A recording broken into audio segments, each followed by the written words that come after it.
Welcome, and thank you for joining us here tonight. My name is Kathleen Cueto. I'm an alumni from the MFA Fine Arts Department, where I now work as the assistant to the chair, and I'm also myself an artist with plans to soon become a mother. I wanted to thank you all so much for coming and taking part in a discussion that is not often talked about and one that is incredibly important. How do women in the arts balance the pressures of their creative careers with the demands of raising children? It's a topic that I have always been curious about, and after having read Anne Marie Slaughter's article, Why Women Still Can't Have It All, in The Atlantic this summer, and all the press that followed, I thought it would be useful to organize a discussion on career and motherhood from the perspective of several prominent female artists. I'd like to thank Carrie Lincourt and Rebecca Robani, Alumni Affairs, and the School of Visual Arts for making this evening possible. We are actually filming the event tonight, and it will soon be available to view on the SVA alumni website. There will also be time at the end of the panel for you to ask your questions. And I'd really like to thank the amazing women on the panel tonight for sharing their experiences with us, and I'll take this opportunity to introduce them all. Excuse me. Our moderator, Sharon Butler, a painter, writer, and proprietor of the award-winning website Two Coats of Paint, is also a mother of a 13-year-old daughter. Renee Cox is a controversial photographer and mixed media artist who has two sons, ages 23 and 19. She is also celebrating her birthday tonight. Rachel Papo, who is a freelance photographer and has been published in the New York Times, New York Magazine, Dance Magazine, and Real Simple. She has a 2-year-old daughter.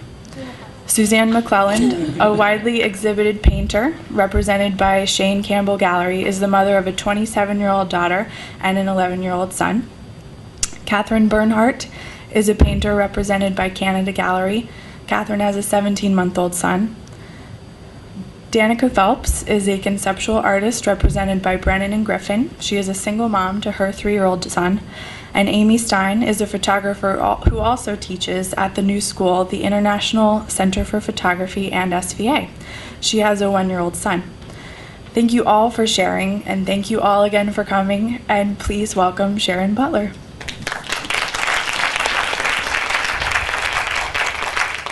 Is this on?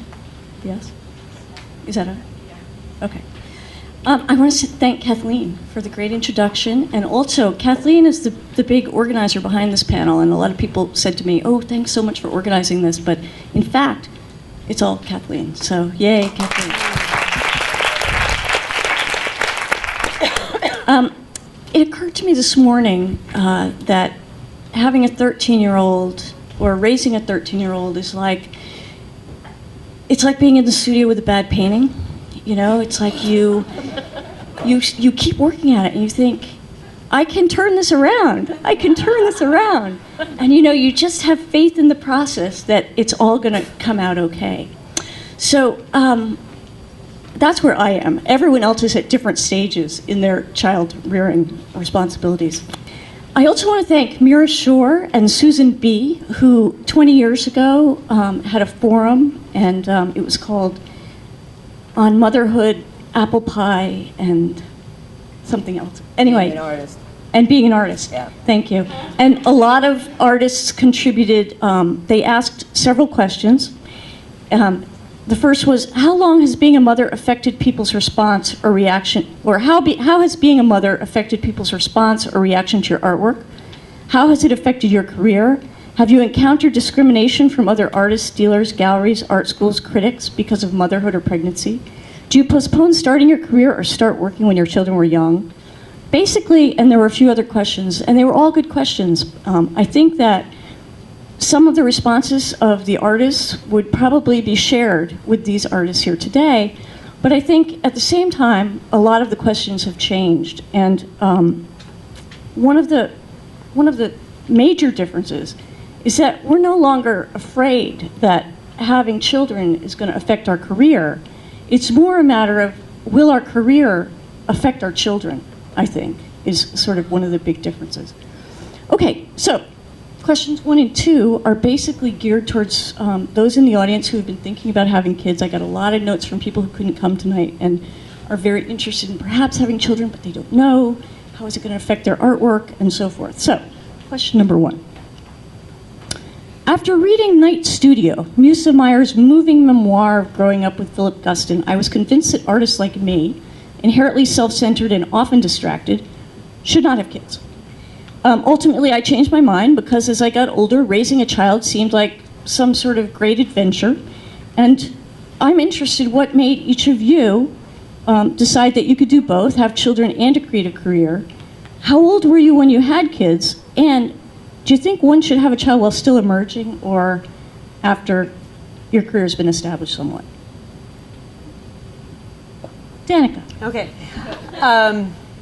I am 40, am I 41 or 42? I'm somewhere in there. And I was absolutely faced with that, the proverbial ticking clock. And I had actually always wanted to have kids, so I had to just either do it or not be able to do it at all. And it's true, I didn't really think about whether it would, I didn't think that, I assumed, I knew that I would just make it work, that it wouldn't affect my career. The thing that I think one big thing that is affecting us all very differently, perhaps than at other times, is this crash in the economy, which has affected my career so much more than having a child. So to me, that's the, a bigger issue than, yeah.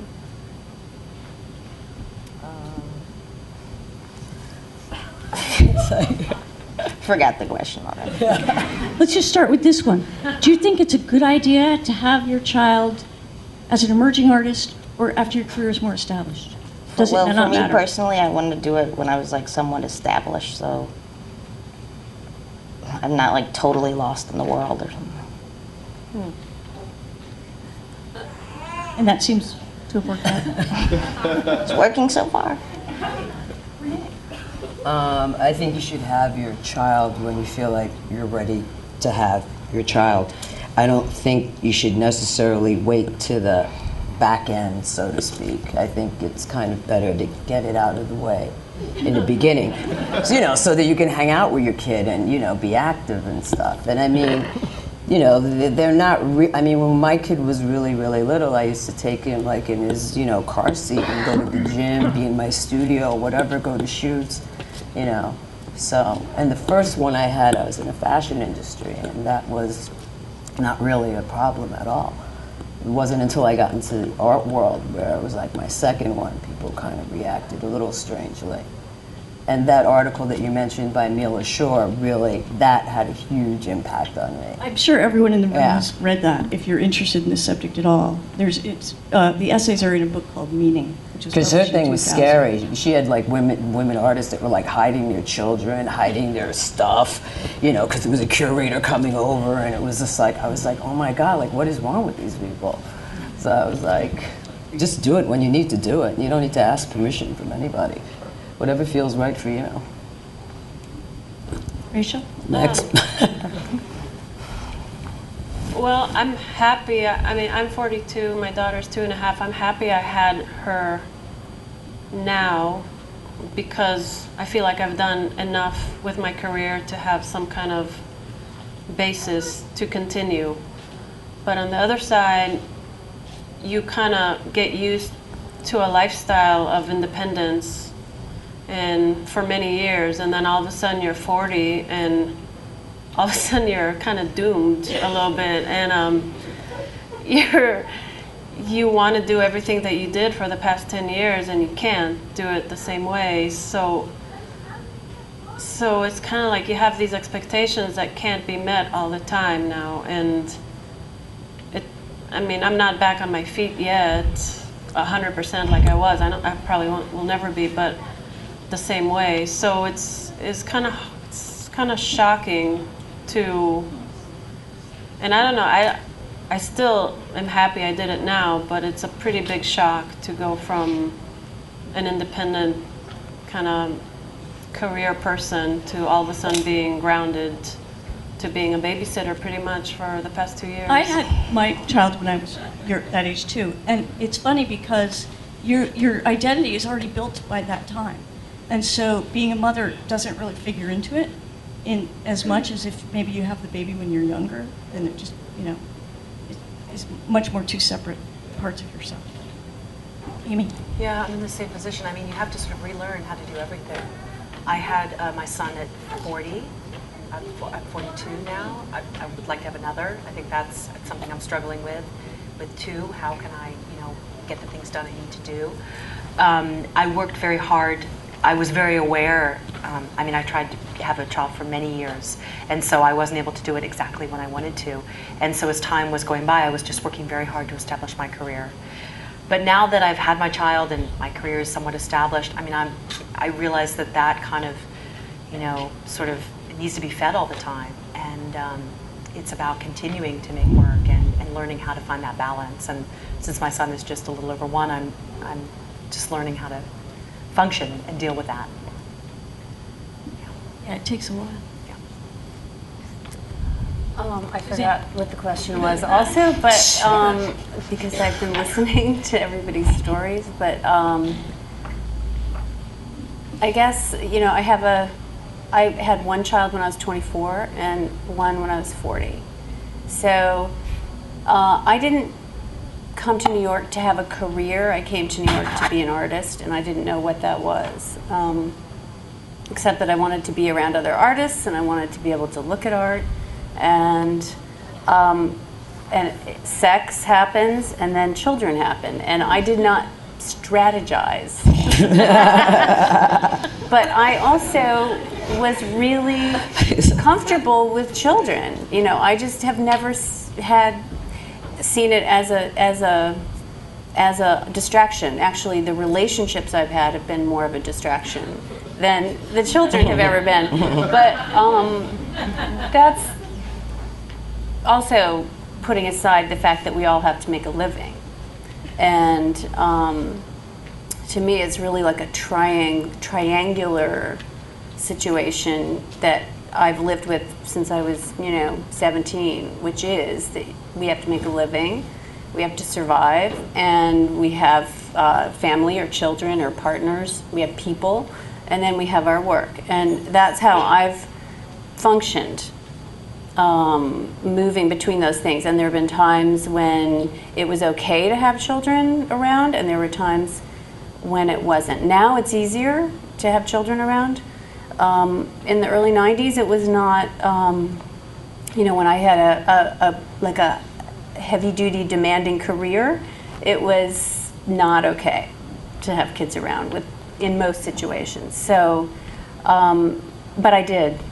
And yeah, it probably affected things. I'm sure it did, but I wasn't tuned into it.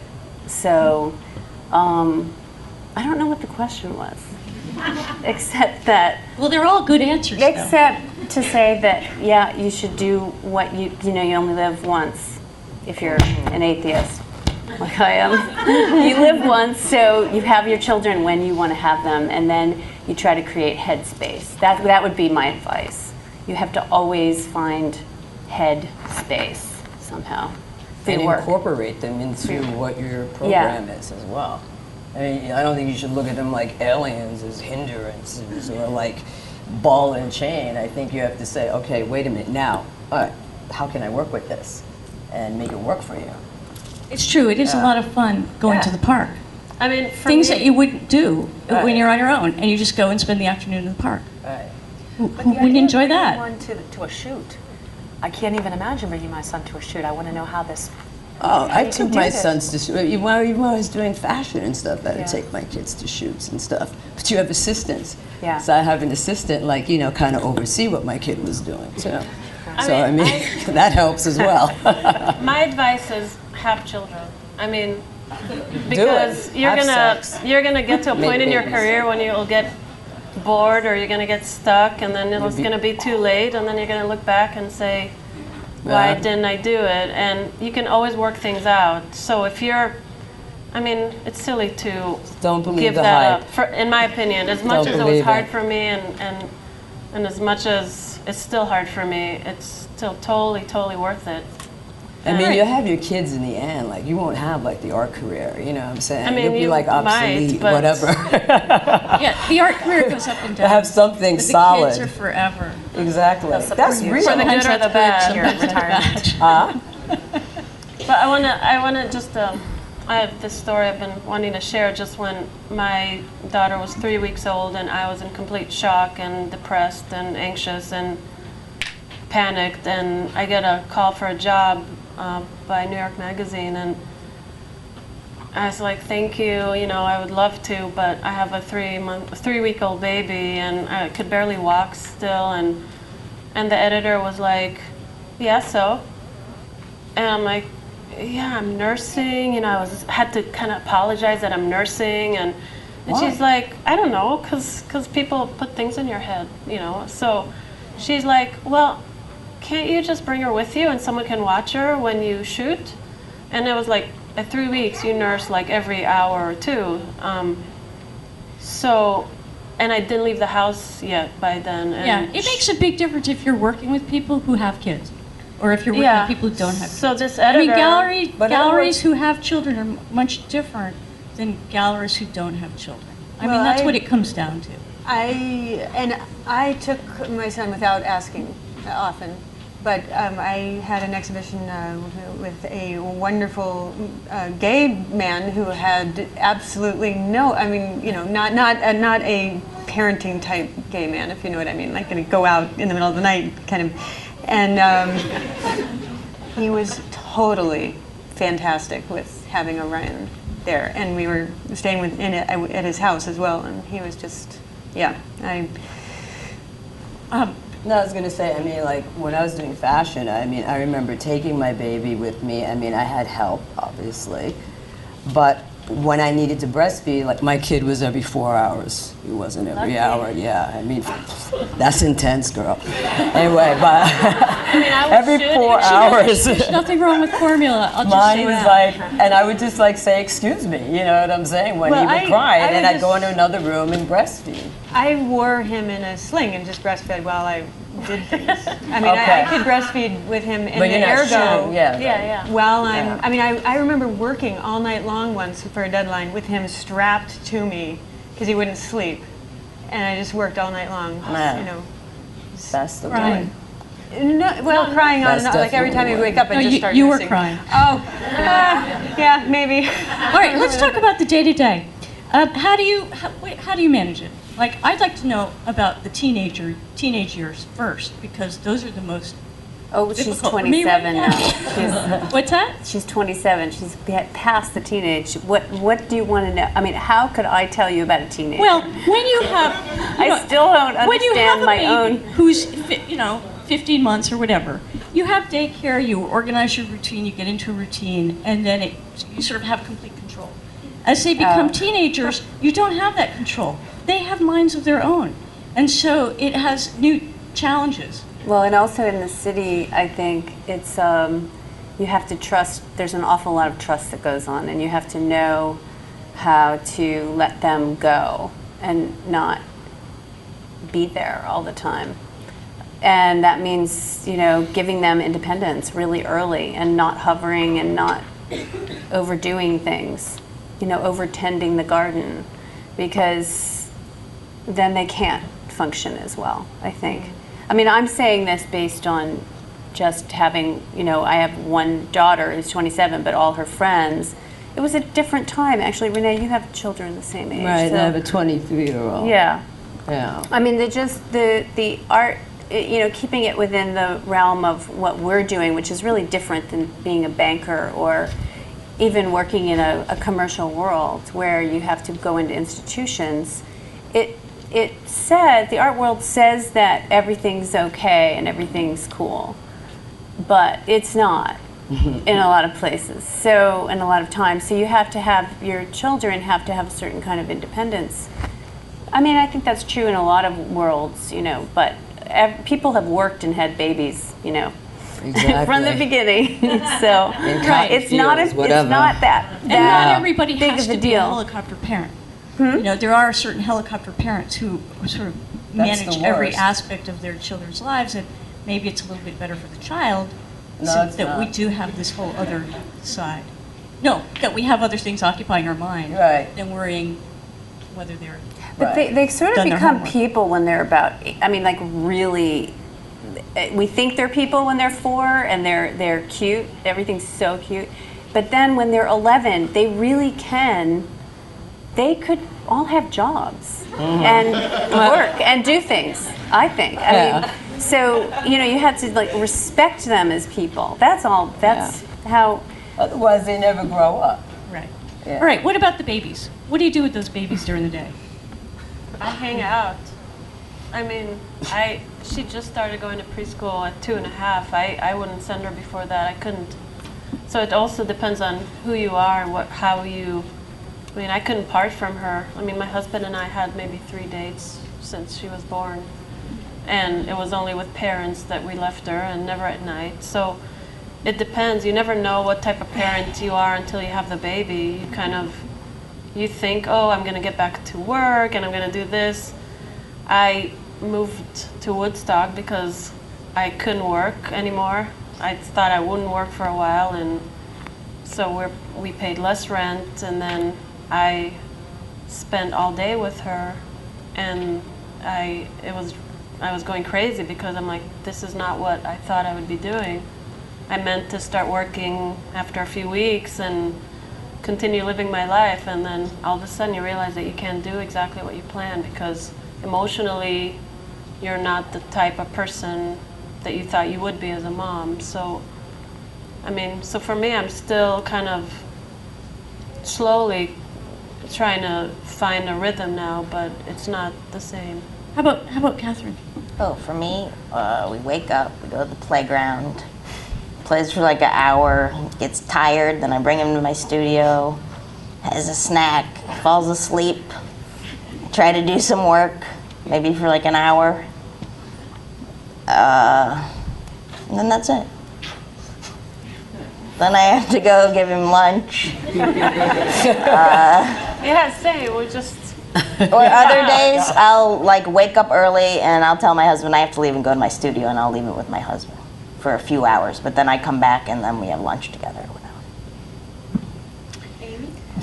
We have a nanny babysitter for about 20 hours a week, and I'm constantly, it's expensive, you know, and that covers my teaching and a little bit of my own practice. But I mean, I'm constantly weighing her hourly fee against everything. You know, is it sort of worth it to go, I don't know, take a walk around the block or go for a run or, you know, go do work? And do I have the capacity and kind of mentality right now to get something done? And if I don't, the pressure, because it's expensive, it adds up. I mean, she easily makes more than I do, my nanny. But she's, From you. Yeah, from me, just from me, yeah.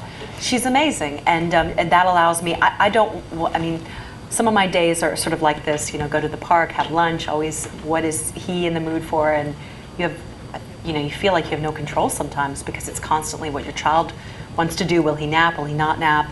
But Does that frustrate you? It frustrates me, yeah. I don't want to do it every day. I mean, a half day and then I need some time. I mean, again, I was 40 when I had him. I was a fully, you know, formed person, used to doing my own things, and, you know, just complete lack of control over your own schedule. But, you know, kids at that age are pretty reliable, so you can kind of factor in when you're going to have a moment of respite or a time to answer emails. I find he's pretty, you know, he goes to naps at the same time. And You've got a good one. we have an understanding worked I mean, it out. was easier when they were newborn because then she would just sleep on my lap and I would do emails all day, you know. But now it's like. All babies are different. I want to say that I was absolutely determined to basically continue as I had before, and it worked. And I miraculously, and I think he's a pretty amazing kid. I mean, he's very. I don't feel like it has impacted him negatively, is what I'm saying. But from the beginning, made it very clear to him, even when he was a baby, that we were going to work. That's what we do. We work together.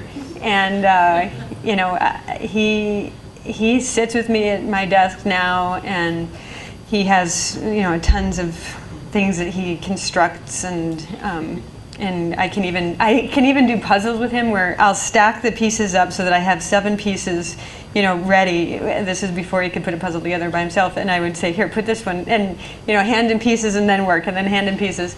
So I just think, I think you can decide, I really do, to keep working and during the day with your child. I guess unless you make work that's really toxic or that requires working with other people on a very concentrated, or power tools, right? Although he has pink earphones and, you know, like a gate where the power, because I do work with power tools even when he's around, actually, and I have a gate that, you know, so that we can talk, but yeah, so. All right, now, these are the delightful years when they're little. And then sometimes life gets more complicated. Sometimes you may break up with your mate, and that creates a whole separate set of problems, right, in terms of, you know, any sort of custody issues or anything else. And then, you know, there are all the societal norms of parenting. Has anybody run into any problems with the whole custody situation, or maybe, you know, you have your kid in with the power tools and people think you're a bad mother? You know, because we're artists, sometimes we approach life a little bit differently, and that can be seen maybe as reckless by other, you know, it'd be like if you saw a pregnant woman in a bar smoking a cigarette and drinking a martini. Would you say something? You know, and often people don't mind saying things when they think that your parenting is a little bit amiss. I remember during my first Mother's Day, and my then husband said, "What do you want for Mother's Day?" And I said, "I just really want to spend the day in the studio." Wrong answer. Oh. Don't want to do that, you know, because it's not about you in the studio anymore. So, anybody have any stories about that sort of? Well, I have too many stories, but I went through a custody thing, family court, lots of drama, horrible, you know, bad stuff. But, you know, my daughter went through it with me, and she went through it. And she's fine. Like, she's 27. But then she was. Oh, she was from 4 to 8. So, but, you know, she knew that people loved her, and she was very intelligent, and she's doing, you know, great in her life right now. I worked all through that time, and I was lucky because the people in the art world who, the Rubels, for example, you know, they were collecting my work, and they were incredibly easygoing about me having a kid, and so a lot of people weren't, and they were fine with it. They didn't think that I didn't fit the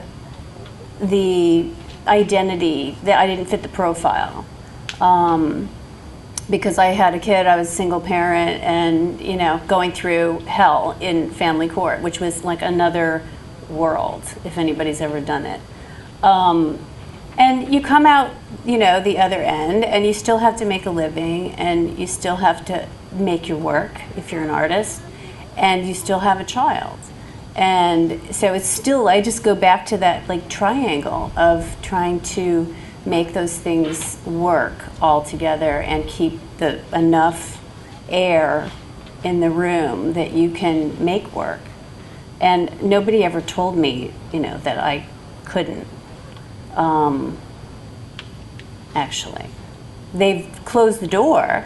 That's another thing that happens, is people close doors on you, but they don't usually tell you that you can't have kids, right? I mean, has anybody ever had someone say you can't have a child and be an artist? I had people be shocked, like when I was in the Whitney program, you know. Oh, well, the when I Whitney came program, in. definitely. Yeah, you know, I came in and it was like October, and I was like, "Hi, I'm pregnant." And they were like, "No, you're kidding." I mean, oh, this is like the worst. Like, what are you doing? You know, and I'm like, "Yo, I just paid for graduate school. You know, now I'm here, and this is my second kid. Like, I didn't get knocked up in a corner or something like that. This is Planned Parenthood, and you people are looking at me like, you know, thank God Mary Kelly was there. That saved the day." Yeah. Because it was like, whoa. And, you know, and Mary approached it from a very subtle way with her postpartum document, obviously. But they looked at me like I was mad. You know, like, your career's finished. I'm like, it didn't even start. You know, like. And she made that. When was that piece? What She year made was that that? in the 70s, I think. So that is like a, you know, But she didn't major show the important- baby, she just showed the poo-poo. That was it, the diapers. That's true. Yeah, she didn't show the baby. She couldn't show the baby then. true. She told me, she said, if I had showed the baby, then they would have said, you know, it's too sacred, or you've lost your mind, you know, you've had a baby. You're only going to do baby blue. I think she has a son. So, but she was like really huge help for me, because I just attacked it. I mean, first I heard this, and I'm like, these people are mad.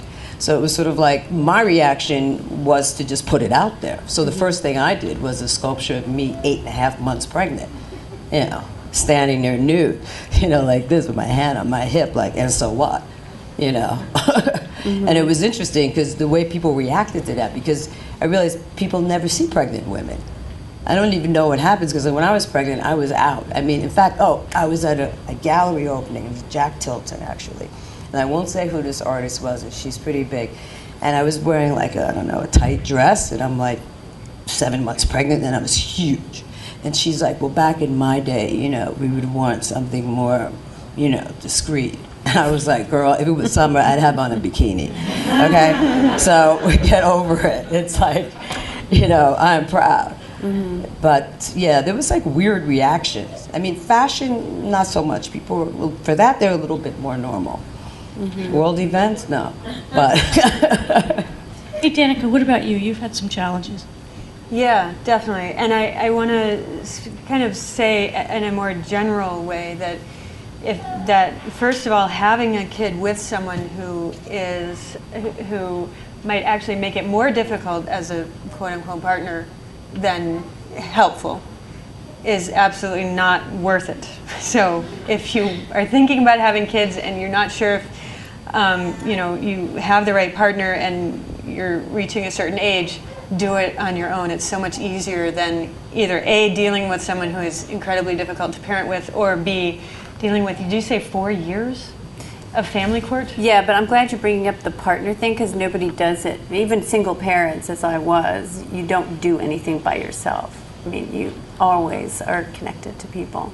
Right, people. and Yeah. that actually brings me to another point, which is to gather people around you. And just one of the things in terms of the daily aspect, this last year, I set up a group of friends, 6 parents, with six children with various numbers of parents. We have 3 days a week now where there's 6 kids and 2 parents, and so we each have 12 hours a week free, doesn't cost anything, and then 6 hours a week where we are with the kids, each person. Does that make sense? So, you know, setting up a network with other people is a great idea. It's been amazing this last year. But yes, I've been through with the person that I was living with when I had this baby, and who I thought that I would raise this baby with, turned out to be incredibly detrimental, because she's bipolar and has made decisions that have been very detrimental to me and Orion, and we're in family court. You can't speak to each other to resolve it. So, and it's been dragging on and has cost so much money. Has it affected your practice? I mean, absolutely. You're known for using your life circumstances in your work. Right. Yes, my last exhibition So was at least all it's about content? Yeah, that's true. Yes, absolutely. Material? You got some material? Yes, subject matter. Yeah. Okay, what about money? Oh no, I know, family relationships. Artists, because of our, we put this high price on honesty and so forth, we often have difficult relationships with our family. Our parents, our siblings, and maybe possibly that trickles down to our children too. I don't know, I'm just curious whether having a child has affected your relationship with your families in any way? I'll say my Has sister. it made you closer with your families? Or has it, I don't know. My sister and my niece lived with us for a year. I don't recommend that. It was very good for the niece and my son. And they played together a lot, and that was really helpful and awesome, but finally they left. Did you have to ask them to leave? And are you still friendly? This Not is going to really. be on YouTube. I'm still mad about it. So not so much. We're still friendly. Has it made anybody closer with your parents? Do you have a stronger appreciation for all they went through as we were hell-raising youngsters? How's that? I mean, my parents are both deceased, and I'm an only child, so there's me a too. situation. Yeah, Yeah. it's not a nice club to be in, but it's made me closer with my extended family because you have this beautiful child you want to share, and people love kids, and I think it's enriched my relationships. Having said that, I have less time to have those relationships in a sense, so it's kind of a catch-22 in that way. But I see it as kind of a positive overall.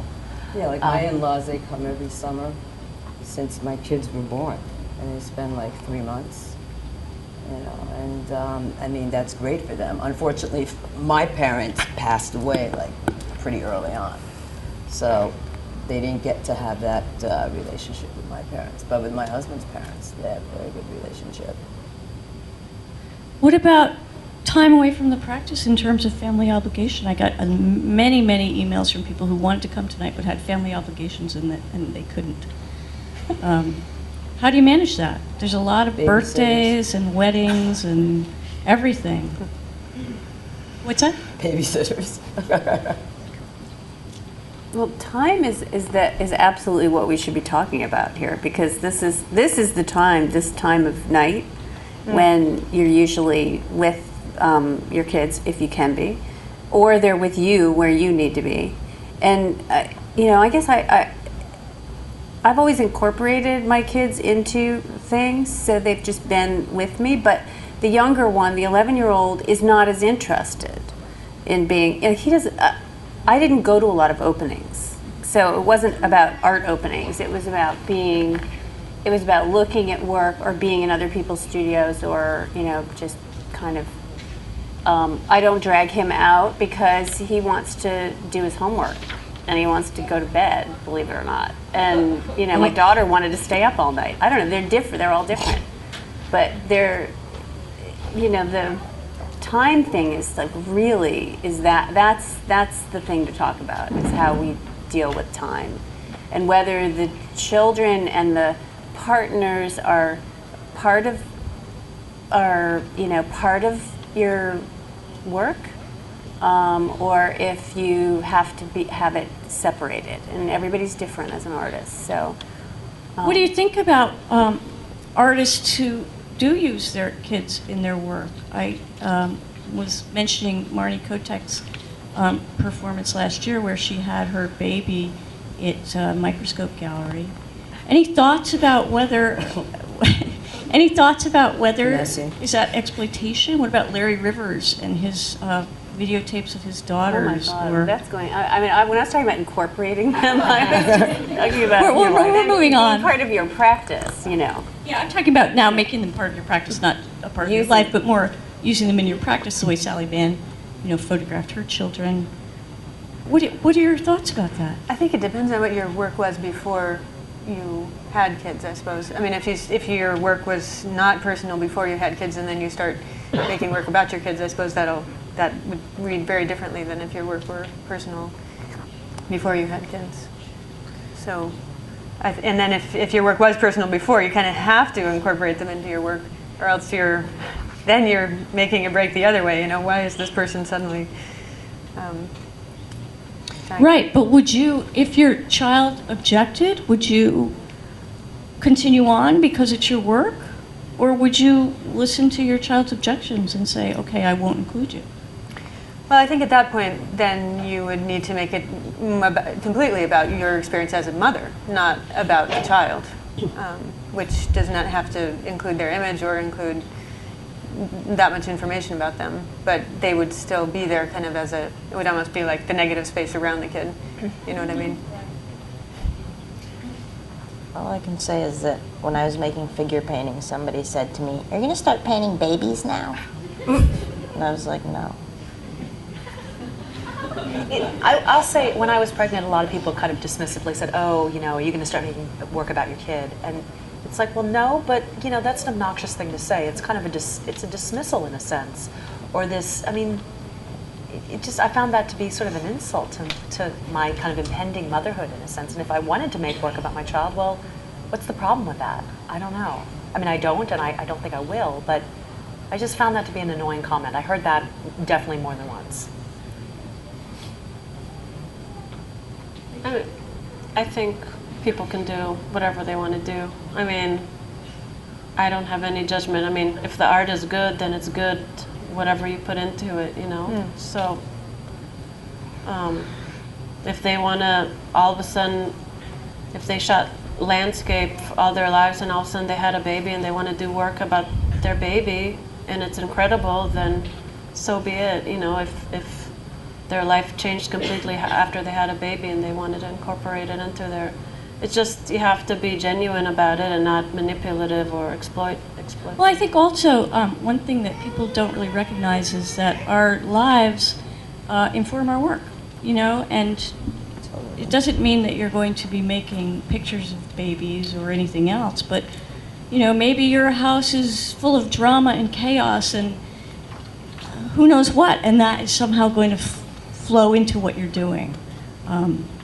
Even if consciously you're not saying, oh, this is about my child. I know, Suzanne, you had made some work that was sort of informed by... Well, probably the, you know, using speech, listening was what, you know, I took material from both the playground and family court, sort of simultaneously.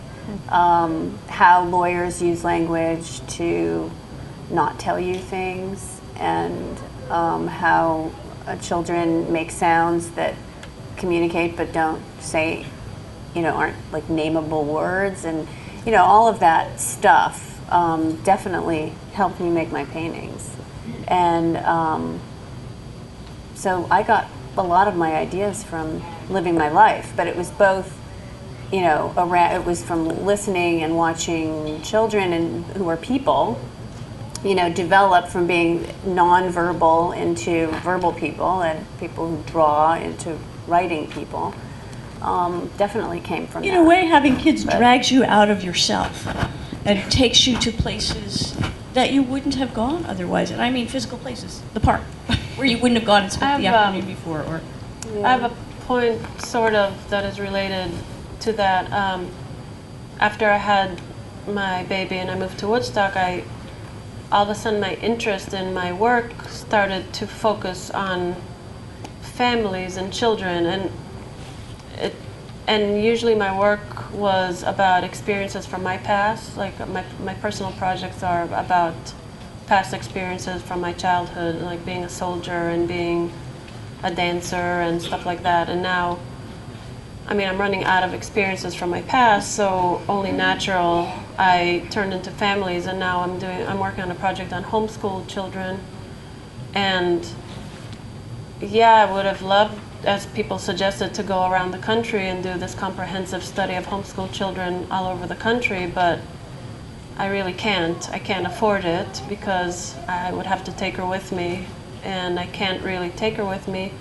So my situation as a mother pretty much shapes my project. So my work now is local. It's only in the Catskills, for example, and that's what I have to do, and that's why I do it. And So I have to make it work like that. And there's no excuses. I can't just say, oh, I have a baby, I can't travel. I just have to make it work. I think that's a really important point, is that our practices adapt to our circumstances. Whereas I think, and from a lot of the notes I got from people who were interested in the panel, that they were afraid that having a child would, hurt their, somehow, they wouldn't be able to do what they're doing. And it's true. If you're a painter, you're not going to have those 12-hour days in the studio anymore where you sit and have a nap and, read and that. It changes, but you adapt, And But we haven't talked about, what about if you have a partner? yeah, let's talk about that. I mean, like, hello, like, you get married, whatever, and you have a partner. I mean, like, you share. Well, that that's the ideal responsibility. situation. I've been married forever, but I mean, like in, 1989 when my first kid was born, like right after he was born, I had this great idea to go to grad school. And I went to SVA. And my husband, took care of the baby in the evening and stuff like that. And, we had help. And it wasn't like this, like cut off of life, having a kid. And I think there's a certain degree of, you have to sort of prepare or at least have some sort of infrastructure around having the kid. To be isolated and alone, that's not really a good idea, I don't think. I mean, when you had your kids, did you have other artist friends who had kids at the same time? No. I mean, it was just me, like having this kid, but it was fine. I mean, and like I said earlier, I would incorporate them, I would bring them with me. Sometimes I'd use them in the work. The work wasn't about them necessarily, but I mean, it was also a huge impetus, when I started out, because I did a whole thing on pregnancy and motherhood and being out there with it and being proud of it and not, keeping it in a closet and whatnot. But I mean, I think there has to be some sort of infrastructure. I mean, because I'm sitting here and I'm feeling like, what are we talking about exactly? Let's are we talk talking about about that. just single mothers, who decided at one point they want to have a kid and they want to go it alone? But when you're pregnant, you don't really understand about the infrastructure. I think that's something you come to after you have the child, because sometimes it's just. I mean, say, I knew I needed help before I Yeah. had children. I wasn't having any kids unless I could have help. Well, a lot of Yeah. people can't. Basically. And I think there's this sense of, well, I'll just roll the dice and see what happens. And then, so let's talk about what do you need to do? What is the infrastructure that would be helpful for people to have in place? Well, I live in Jackson Heights in Queens, and in Brooklyn these exist too. There's a moms group, and we came together when we were all pregnant, and we were all having children within the same kind of season. And we're all still great friends, and we support each other. We watch each other's kids occasionally.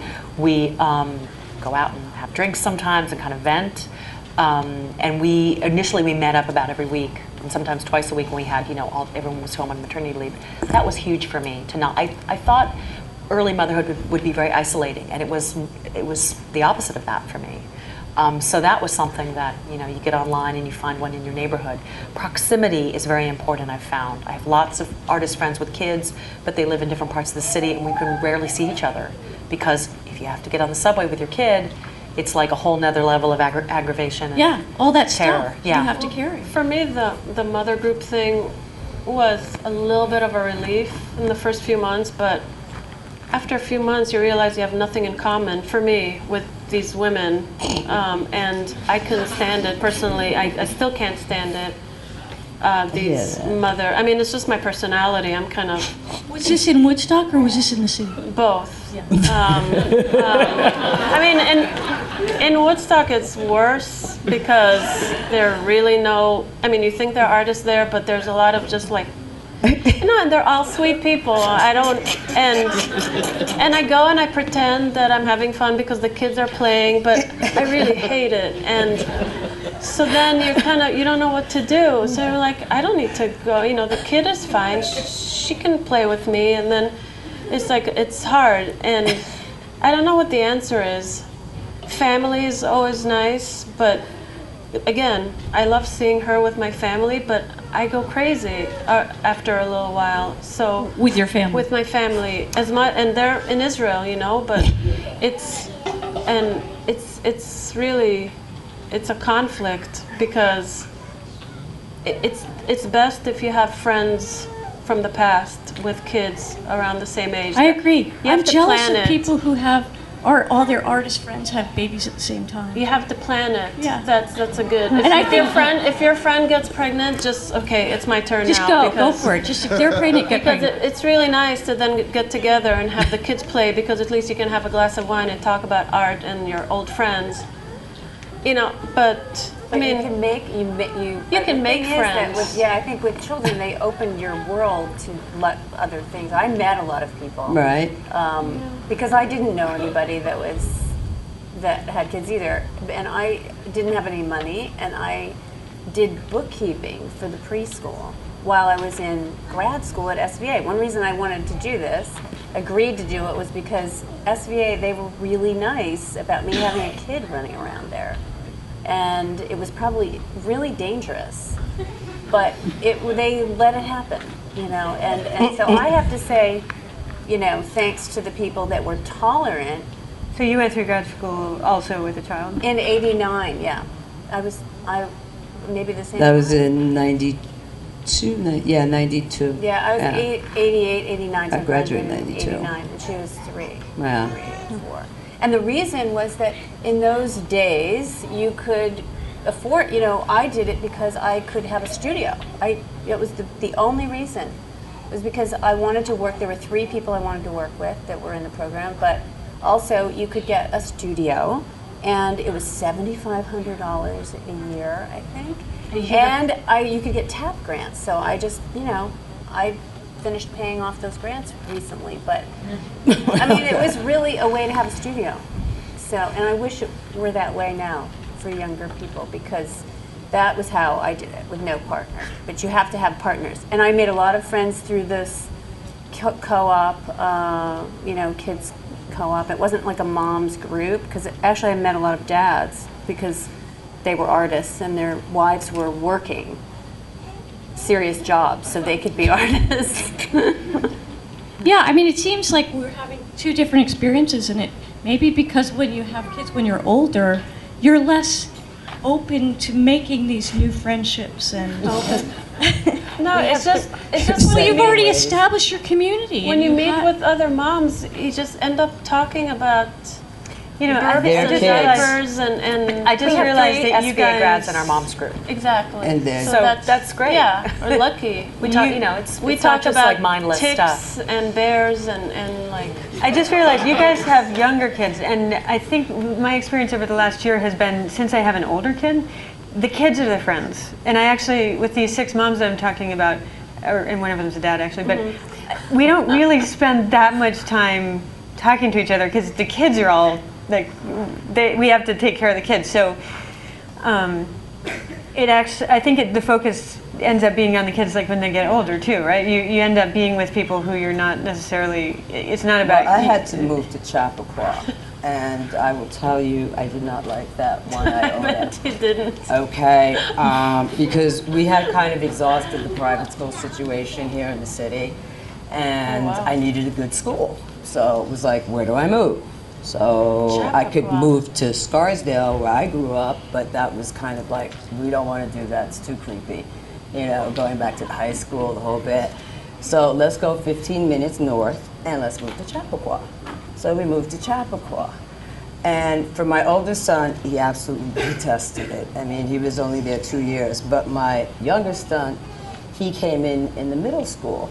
And he just loved it, and just socially, he went to 500 bar mitzvahs. The child wanted to have the circumcision. He was out of his mind. Yeah, I was like, and dealing with these mothers, I mean, it was hell. I mean, like, they have no conversation. Yeah. I mean, all they do is talk about their kid. And if we're not talking about the kid, then we talk about tennis. But the tennis is not like a pleasurable game anymore. It's now like hardcore, because I don't think they ever get laid. So all of that energy goes into the game. And I mean, I've never seen more people as mad as that. And they're all helicopter moms. they're all like, their kids will call them and they'll be getting a manicure and the kid's like, I need a phone number. I'm getting a manicure, let me call you back. No, I need a phone number now. You know, and they talk to them like dogs. They curse them out. I mean, I had a prom, like photo op thing at my house.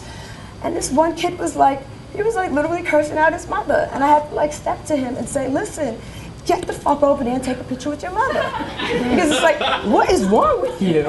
You know, but I mean, they're rude. They would come into my house, they'd be in my refrigerator and stuff. They don't say hello. I mean, the burbs is not the place to bring up your children, I can tell you that. Not to mention the fact that they get a car at 16 and then you have to worry about that. And at least, I hate to say That's why it, we moved to Woodstock. but every Because it's summer, farther. there's one of them that has a serious accident and is no more with us. Yeah, yeah. I mean, it is My not husband's cool from Chappaqua. at all. And Oh, he's really? like, Oh, God. As far as So are you possible still in from there. Chappaqua? Yeah. Are you still in Chappaqua? Me? No. As soon as he I mean, when graduated. did you move out? When they got out of I'm high in school? Harlem now. No, he graduated in June, and in July I was in Harlem. That's right. It was out. And if I could have took the moving van to the graduation, I would. I was like, Well, you know, it's the price we pay, right? but it did give me a body of work. Yeah. So. Yeah. There you go. Wasn't It's all all that. material. Yeah. Okay. Well, great. Look, do you want to open up to some questions now? We can't see anybody out there, so. From I was Go ahead. 05 until last year. Last year. Yeah. He went to Chappaqua High. Hello? I mean, yeah. Horace Greeley. But he's 35.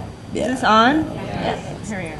We went to- Hi. Yeah, I just wanted to. I just wanted to give like a 2-second Yeah. background and then kind of fold in a question with this. couple of black families. And I just wanted to offer a perspective that kind of hasn't been part of this panel at all, which is, you know, I'm the one you raised. Like I'm the daughter of an artist, and she raised me in the 70s. I'm 40 years old.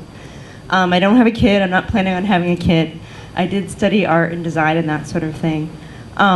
But as listening to your experience, I mean, I know she raised me during like early feminism, and there was a very strong group of like female artists that were also there. My father was an artist. I guess the question I wanted to ask is kind of a philosophical one, which is like, I mean, I literally walked by here and saw the marquee with the title like dual or double custody. And my experience growing up was like I had an older brother. My mother's a very passionate painter and artist, not really good on the execution and the business side of things. But I felt like I grew up with a third sibling, which was her art and her passion with that art. And then, you know, she struggled with it all. And then at some point, like the painting stopped for about 25 years. And she's dealing with finances and raising us and a marriage falling apart and that sort of thing. And she's in her 60s now, and she started painting again. And it's a really interesting experience, this sense of like the other sibling, because like I feel like it's always been there all along, kind of more than us. And I'm not saying that in a sad sort of way, but like in a very deep way, where like it's demonstrated something, that there's this thing that you can do with art. I do have a question for you, and I'm glad you came. When you were growing up, were you hostile towards the art? Did you refuse to go to art things, or? Oh, not at all. No, because it's like it's your normalcy. Like it's our living room was her studio. No, she had a studio, and then we got bigger. Then she lost her studio because then it became a bedroom, and then the living room was the studio. And are you at all resentful now? No. No, I accept Thank you it. for I coming. accept This it. is great. Yeah, this has been a really. No, really. It works. Yeah. So I guess I mean if, I don't want to like monopolize this, but I think my question would be is kind of, and maybe some of you with older kids, like what is your experience? What have you imparted, like to your kids of that experience? Because at least my experience is like being an artist. It's not like being a lawyer or a doctor or a 9-to-5 job. It's in some cases it's a calling, you know, and it's a struggle to execute on that calling as well. Maybe the people with older children could answer this. What's the question exactly? Because that was a lot of statement. I in know. it. I'm sorry. It's like I'm like- discharge. Apologies. Sorry. Like, what has been the experience like as you with your older kids, because they have this, as you're saying, when they're 11, they're their own people already. Like, what is their experience and their attitude about art from at least as you understand it, from their experience growing up with you? Oh, well, mine, I'd say my older one, I mean, he's in the music business. Visual arts, he doesn't really have that much interest in at all. My younger one, he's at University of Delaware, and he's like more into like writing, and again, the music thing, visual arts. I mean, I think they saw me like going through the trials and tribulations and the madness until I found enlightenment recently, where I was able to calm my mind. But they saw those years, and I would say from that, they have no interest whatsoever in the visual arts. Only to like take my stuff when I'm dead and maybe try to sell it and, you know, get some money out of it finally.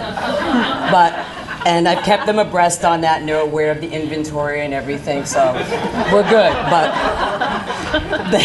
they're not into it. My older son was like, I don't understand how, I forget who was the artist's name is, who sold a butt plug, you know, for $200,000 at some auction recently, and he was like really surprised, you know. So no, they didn't get that. But what they did get was being able to think pretty quick on their feet, and being able to be independent, and being able to like move around. And that stuff has come into play for my kids a lot. You know what I'm saying? Being exposed to different people. I mean, most of my friends, I mean, I didn't have friends that were parents. Most of my friends are gay guys. So they were around gay guys from like day one. So it's like, they have, and they're both heterosexual, so they have no issues or anything like that. I think it's all about the exposure. It's like parent for me is being like, it's like a tour guide. You know, it's like for me to show you the world and show you different things and expose you to stuff. I mean, that's my role. That's what I want to accomplish. And I feel like I've done that with them to a large extent. And to tell, you know, it's like, and tell them to believe in themselves and, you know, sort of like get rid of the negativity, you know, because the thoughts are the things that are really going to kill you. So, yeah. Well, my daughter is really happy that when she learned that, she told me this recently, because I brought up a lot of the questions you just asked, because my son is living such a different life than she lived. She said that she has no anger or frustration with her upbringing, although she had no sports, no dance classes, no nothing like that, right? And he does the sports, and she said she's really just learned that it's important to do what you really feel you have to do with your life, and that's what she's doing. And she seems to know how to live like an artist, but a little better than I did, because she's a filmmaker, so she knows how to raise money. She learned that at UCLA. They teach you how to survive. I mean, it's a structured part of the education. So, you know, she's happiest. She knows how to make herself happy, and that's not easy. You know, I think, because she's seen a lot of ups and downs. Mm-hmm. But can I just add one more thing? I don't know about you, how you feel about that. I mean, did you feel like it was hard to watch your mother unhappy at times? It was and is hard to watch her like paint and create things, and in a sense from this outer, I mean, I got my MFA in design, like I've done all the stuff that you're supposed to do, but she's like painted and not been able to do more than that. So I am going to have hundreds of paintings when she passes away, and I don't know what we're going to do with them. I will have a show for her. So it's a little bit of, you know, a personal narrative here, but it is like this idea of like watching her. I mean, the thing I have is like, I'm growing up, I'm an adult now, I'm fine. Like, I work through my stuff, therapy, but she has her painting now. So she's back with that. I mean, I don't want to overuse this word, the word child, or this other thing, but she has that thing that she creates every day and influences every day, and that makes me happy that she started again in a kind of economic, pragmatic sense, that she finally started again. Thank you. Yeah. Any other questions?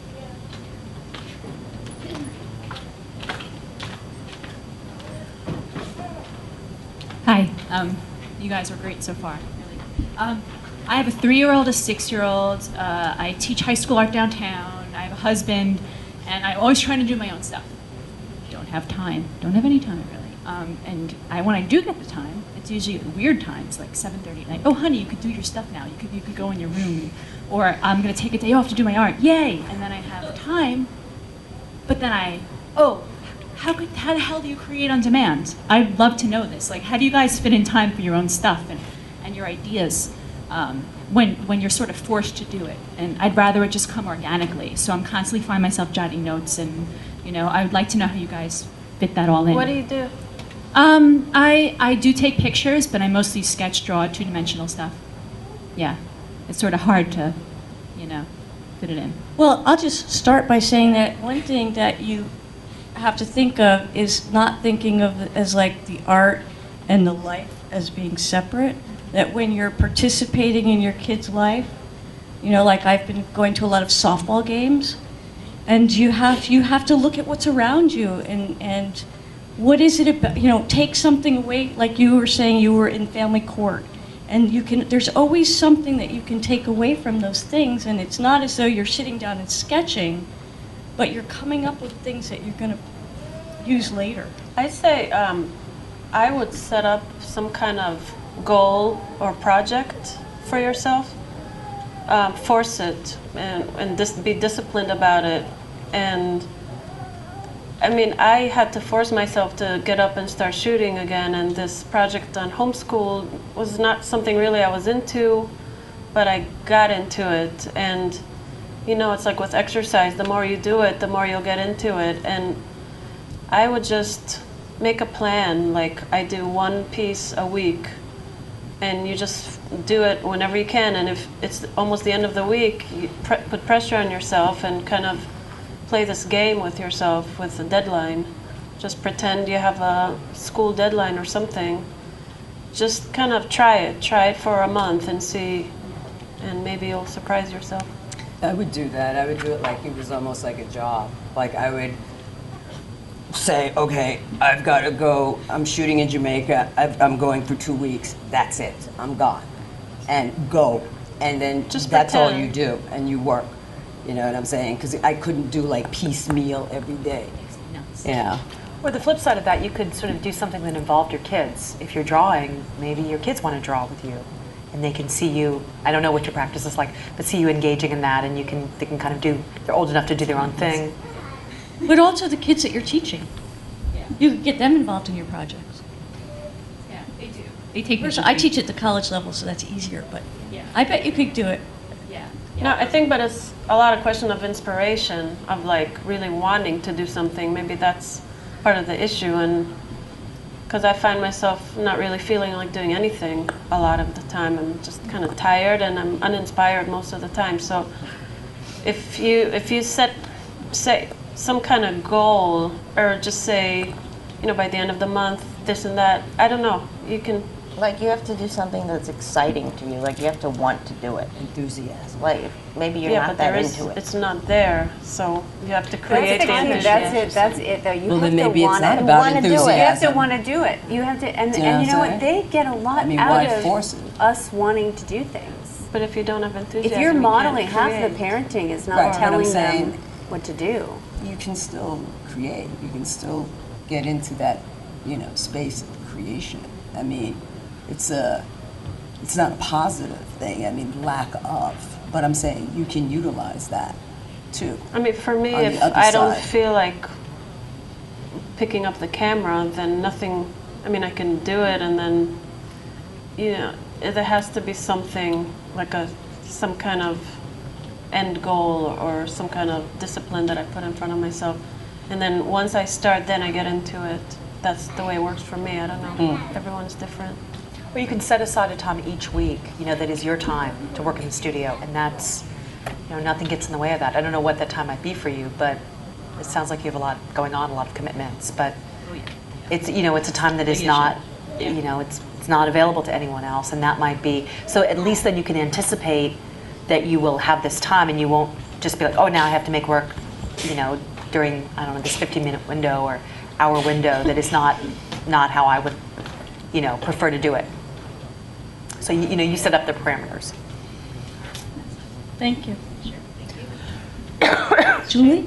Is that Julie Torres in the house? It is. I have a really loud voice. Can you guys hear me? Yes. Okay, good. So I don't want to start a bitch session or like anything anti-male, but I am curious. I've never heard men sit around and have a conversation like this. So what feelings do you have about that?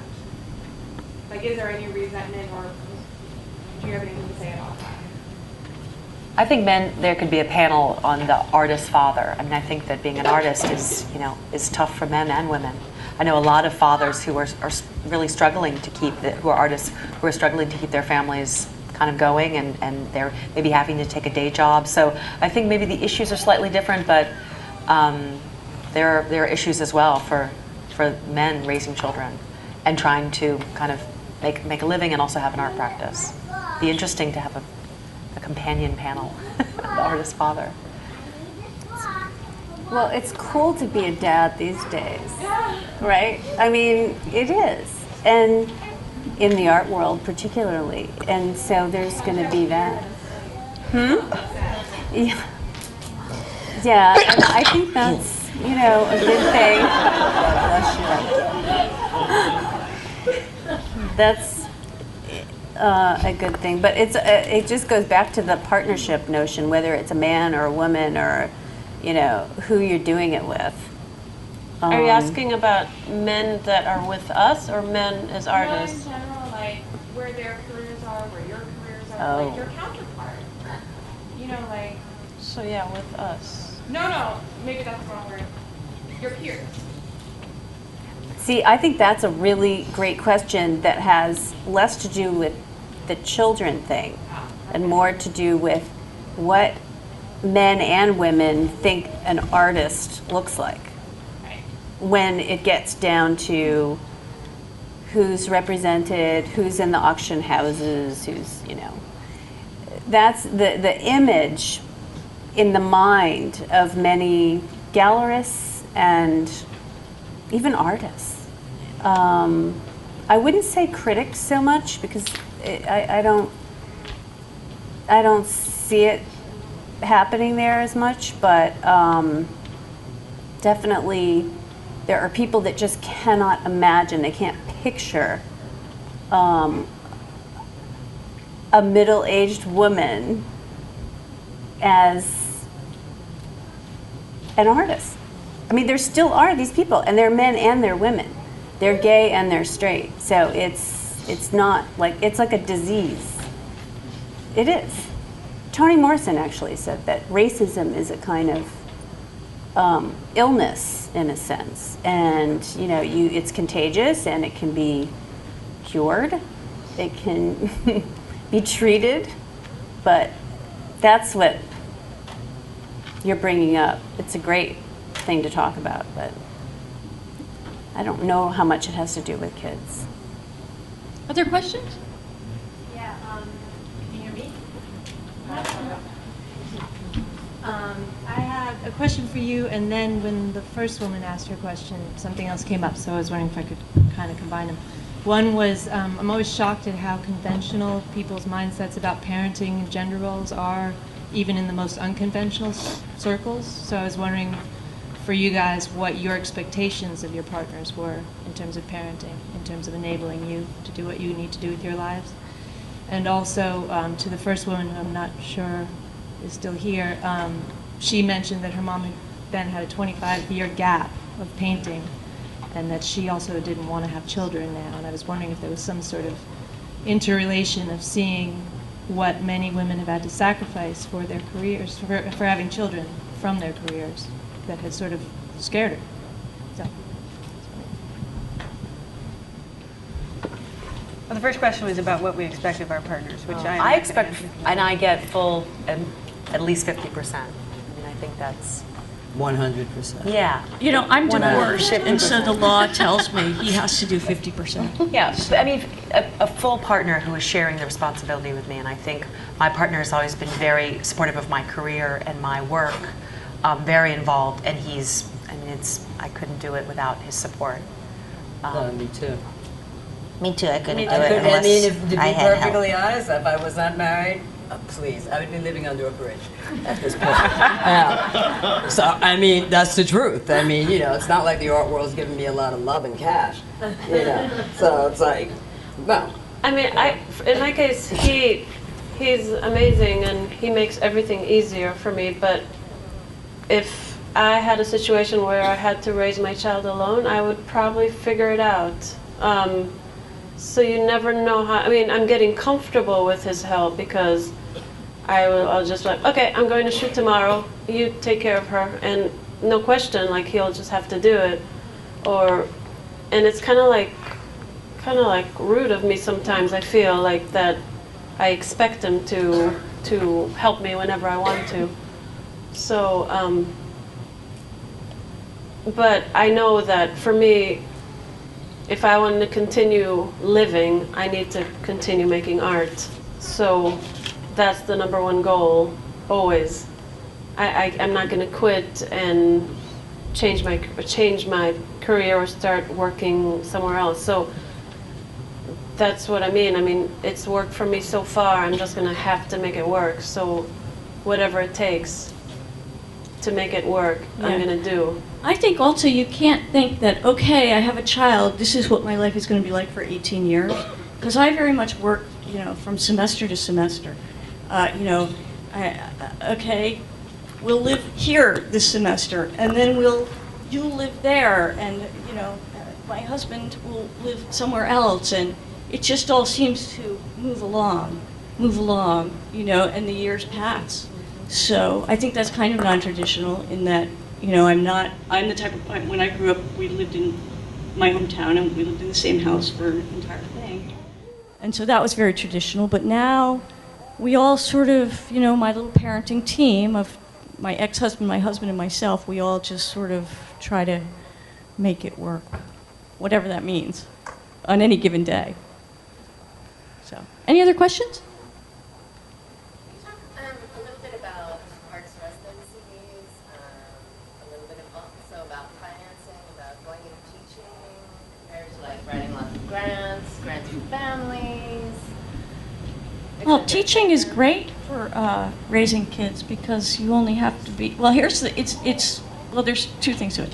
You only have to be there 2 days a week, and so you have the rest of the time to work in your studio. But my experience is my child resents if I work in the studio. She says, you don't have to do that work, that's not your job. So it's a little bit, she sees the teaching as my job, but not the art making, and I try to explain, well, the whole thing is my job, you know, but it's hard to make her understand that. What about residencies? Anybody have residency advice? I know a lot of them don't take families, but there are a few that do. A few do. Many don't. And, you know, that was something that initially I thought, oh, how, you know, you want to spend time, you know, to carve out that time for your work. And then there's the issue of, you know, even if you want to make your own residency and travel, you know, with my husband doesn't want me to, you know, even the idea of taking our child away. But I do think of it like, well, he'll just come with me and then we'll sort of go do this thing together and, you know, you have a little bit of time off. But, and I definitely feel the same way you do about the teaching. You know, that is your job, and then the rest of it just, for me, is kind of falling away on some level, and I need to remind myself, no, making work is also my job. Are you tenured? No, I'm just adjunct, but I'm working 2 or 3 days a week. I do actually feel that it's great. It is a great job for being a parent because I neither feel like a stay-at-home mom nor a full-time working mom. I kind of feel like this great hybrid, and it's intense. And then you get to go home and spend time with your child. I have a residency coming up like next summer, and I plan on taking the baby and my husband, and having my husband watch the baby while I make work. And to the other question, where is this? Mexico City. And the other question, I expect him to do everything I say to help me, and then when he gets mad, he threatens to get a job, and then I tell him there's no way he's going to help me. So he's not allowed to leave the house. Right.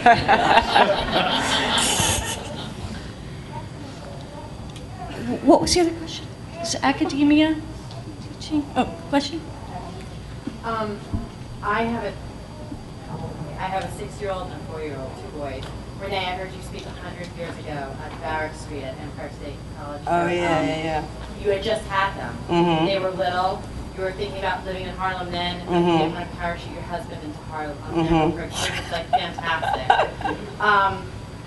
So anyway, now I have my kids, like you're on the landing strip, and I'm like just taking off. But my question really is for everyone, like, what is the longest period of time that you've experienced since becoming a mother that you haven't created, like work? Like, has there been like 6 months, 3 weeks, 2 days, you know, like, because my kids are now both in school. It's the first time I have, like, you know, the reality is like I have about 6 hours to myself. And I'm trying to, like, I feel like I should be in a re-entry program. You know, like I'm trying to re-enter the hours, like coming out of prison. You know? And so that's my thing. I'm kind of invisible, but I'm kind of not. I've been around for a long time. What do you do? You know, I'm a photographer, but I haven't been shooting. But I shoot every day. I mean, Oh, it doesn't have to be monumental what I shoot, but just to stay, you know, keep my eyes. Please don't tell me that there's never been a time that you have not shot for like 3 months. Is that really? I mean, not like, no. Like shoot with what? With the camera? Like with the... Yeah, like what else am I going to shoot with? Well, that's a camera too. Right. Yeah. So, yeah, no, I'm saying, I mean, I'll usually carry like a G9 or a G12 with me, you know, in my bag. And, you know, end up shooting something at one point during the day. You know, it was like when I was in undergrad, I mean, in Syracuse, I mean, I had a professor, I mean, he was like, sort of like an apple a day, you got to shoot. Right. You know what I'm saying? I mean, Can I make a confession? Just be able to see. I'll make a confession. It's kind of embarrassing, but I just discovered Instagram. I know it's been around for a while. Does that count? I mean, yeah. Wait, listen. I've been, and all of a sudden I'm like, it opened my eyes. I know it's really ridiculous, but I've been doing like snapshots of beautiful things I see every day, which I always saw, but I never took pictures of. And now, because you can upload it and have people kind of see it, I'm into like taking pictures now every day, and I've been really into it for like a month. And as a result, I picked up my camera, and now I take it with me a little more because I take these beautiful things with Instagram, and I'm like, damn, I wish I had my camera. And then so I go back the same path, and now I take it with me, and then I take both. And I'm kind of like I feel like my inspiration is kind of growing. It's really fun for me. It's just one avenue, but I don't know. Because you got to keep doing it. Well, I will say one thing. Someone, Karen Marshall, who's a photographer, recently told me, she said, because I was bitching a million that I'm like imprisoned and in love, like I'm stuck in the playground, and I don't necessarily want to be in the playground. And she said, I don't have access anymore. I got an 18-year-old. I can't get into a playground. I got 2 kids in there.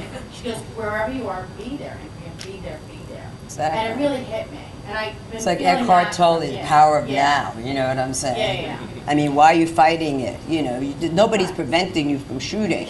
Right. It's because you've locked yourself into this box, you know, of saying, I have to do a body of work. I have to do something that's important. Well, that whole high art and low art kind of nonsense in my head. Yeah, but forget who listens to that nowadays. Look at the crap that's out there. There's so much shit out there. I mean, fuck it. Do whatever you want. I think also the shoot every day, though, but shoot every day for you. Like she's saying, like you see something beautiful, you see something weird, you see a shadow. That's what we're about. That's we're what about I've been light. doing, of shadows and reflections. And it's like the silliest things that it's not a project, it's never going to be published. Well, who knows? It's giving me so much fun, and I'm like being really creative, and it's so nice. It's really, you gotta enjoy. The other thing is that you may not, the things that you did before you took the break may not interest you anymore. And you know, your work can change, and so maybe it's just a matter of finding the new thing that interests you, rather than thinking I have to go back and do this old thing, which maybe you're bored with it now and you don't want to do it. Being in school and doing projects for school, and then exhibiting in galleries, and it made me so heavy with work, because I'm like, so, you know, I'll take my camera, but what's the point in taking this picture if it's not going to be exhibited like next month? So, that's the wrong attitude. And I know, and I needed to loosen up, and I'm like, I need some kind of, I either buy a good point and shoot camera and just take it with me, but I never take a bag with me, so it's like, my phone is always in my pocket, so now I kind of diaper bag, baby diaper bag. The diaper bag. I don't do that. I put the diaper in my pocket. I don't take bags. Or maybe start looking at art or buying photo books again, or just to kind of the baby steps that kind of to just re-energize your Or just inspiration. challenge yourself. I'm saying, okay, today I'm going to take my camera and wherever I go, I'm going to look. And I'm going to see if I see something interesting to take a picture of. And you do it. Now, you don't even have to get it processed. It's all digital. Right. It's instantaneous. There's no skin off your back. You don't have to go to a dark room, no chemicals, nothing. Oh, yeah, so It's just a matter of loosening up a little bit, and whichever way you find to do it is. Because the ideas and the creativity is not going to come from you forcing it and thinking about it. Yeah. It comes outside of that. Actually, here's an idea. I'm not a photographer, but what if you just take a ton of pictures and don't worry about making your pictures by taking them, but worry about making your pictures by looking at them. So take a ton of pictures, don't even worry about it, and then go through them. And when you see a picture that's, like that's a really good picture, that's your moment that you made something. I like that, because I have had long periods of time that I didn't work. And it's, that was your let me just question. say that it was long periods of time that I didn't make anything. But, I just keep repeating this headspace thing. And having being able to strategize about things and dream and envision and, plan things, you have to make that time. And that to me is the most important time. And then editing or reviewing it afterwards and seeing if it's horrible or if it's worth developing. It's like sex and dancing. You don't try not to think a lot when you're in the middle of it. Right. You do it before and after, and you think well. And that's work. That's worked for a lot of people I know. And I'm a painter, which is you have to kind of get warmed up. There's like a physicality that you have to kind of be able to get involved with the material and refamiliarize yourself like a dancer does, I suppose, with their body. It's not the way everybody works, but it's really that headspace that you have to create in the playground when you're there. And it's the Have you other shot in junk the that gets in the way. I have. Okay. Haven't What we all? happened? No, I always shoot like the crazy kids. Yeah, right. Hair all tied up, and the kids that are, I used to walk the streets and photograph people I was attracted to, meaning usually people who, were severely on drugs, like real kind of, and I can get, I got kids now, and I have to stay alive, so I have this rooted in me, which has changed my kind of identity. I need to. So it's changed my work. I can't go in all night uptown, and see what's going on and not be afraid or whatever. And so I take that kind of to the playground. There are some kids that are a little, freaky stuff going on. Yeah. I like it. But then you got to deal with then there's legal issues going on. You should look at the work of Katie Grannon. She's a mom. Yeah, no, I know her. Yeah. She's doing kind of similar work, but in a more contained. I'll say that I had a kid 15 months ago, and I just started shooting a project 2 weeks ago. And I did not shoot. I didn't know how to use a camera. I was like, what? It's 4x5. I couldn't remember how to kind of use the camera, but I'm getting back into it. And so you're not alone. It's just getting started. Another idea is to maybe, I don't know if you have a blog, but to just kind of have some kind of outlet to just throw the pictures online somewhere and just tell your friends and just kind of start getting some kind of interest, and without any commitment to anything, just kind of the more you'll shoot, the more chances you have to kind of find a spark. Find a direction. And same with, yeah. But it also sounds like maybe you don't have a good community, creative community around you. And so, maybe that has to do with, getting Why out. don't you shoot them? Do it like a Tina Barney, Yeah. revisited. Are there any more questions? I don't know how much more time we have.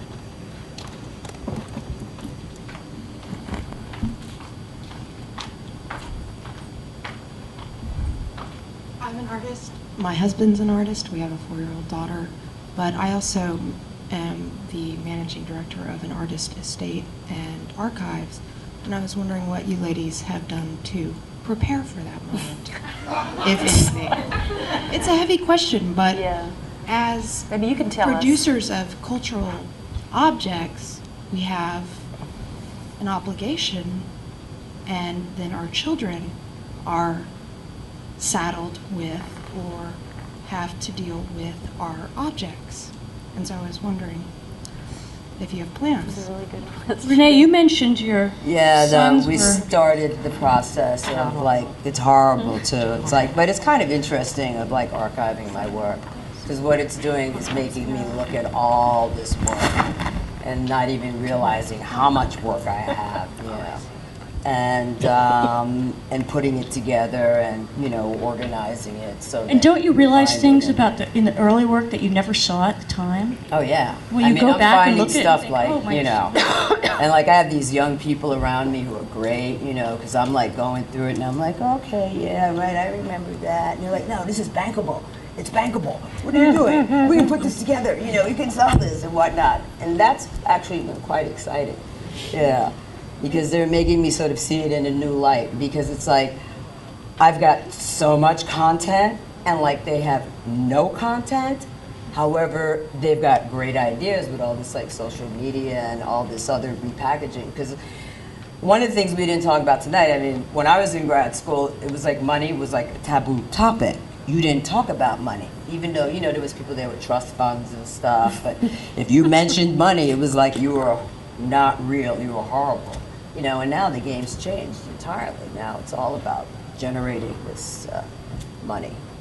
So. Anybody else think about their archive? Suzanne? Well, I have I have claustrophobia issues, and I'm terrified that I'm going to leave my children with the burden of objects that they're not going to know what to do with. So, and I moved a lot as all my life. So, I've got it. I think I have it kind of organized, but I don't know what good it's going to do them. You know, I constantly thinking about where these objects. I mean, fortunately, I don't live with a lot of my work because a lot of it is in nice homes. But then those nice homes, you know, they move around too. People donate work to museums or they auction it sometimes, and you know, then you have a sense that these things are out there and have to just release any connection to them. But yeah, I think about, I don't want somebody to be burdened with bad work. Like I've tried to make sure that I don't have work that I think is really not okay living. You know, I get rid of it or I destroy it or you know. So that's been a huge thing on my mind lately. All I've done is I gave my notebook of passwords to my husband. I said, if anything happens to me, here are all my passwords. Just let everyone know. Just post something on the blog. All right, I think we're close to being done here because we all have to get home for the debate. Oh, right. Right? Yes. We want to talk about that. Anybody else have anything else to say? You won't be home in time. Thank you. Yeah, thanks. Thank you guys. Thank you.